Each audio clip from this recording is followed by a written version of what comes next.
Exceptions to an NDA. When drafting an NDA, you have to keep in mind that sometimes the law might impose certain restrictions on the ways in which individuals and companies deal with certain kinds of information, and these laws will be applicable regardless of whether the information is subject to an NDA or not. An example of this would be the privacy or data protection laws of the country where you are based. It is most likely that the privacy laws would oblige you to use the information only as permitted under the privacy laws.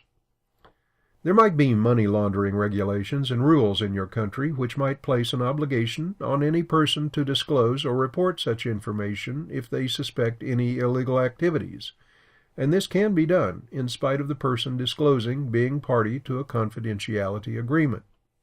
Many countries also have laws which require employees to disclose information to regulators even if they are bound by confidentiality agreements. Public bodies may also require a party to disclose confidential information.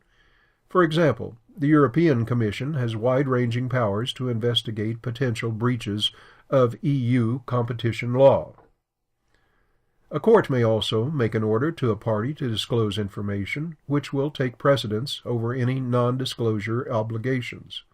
In addition, the fact that the parties have entered into an NDA in respect to confidential information will not prevent the disclosure of that information in documents that are read in open court.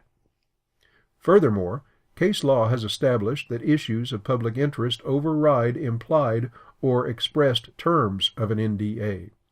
A court is less likely to enforce the provisions of an NDA if it believes that there are compelling public policy reasons to allow disclosure, such as the disclosure of criminal activity, financial irregularities, or dangers to public health.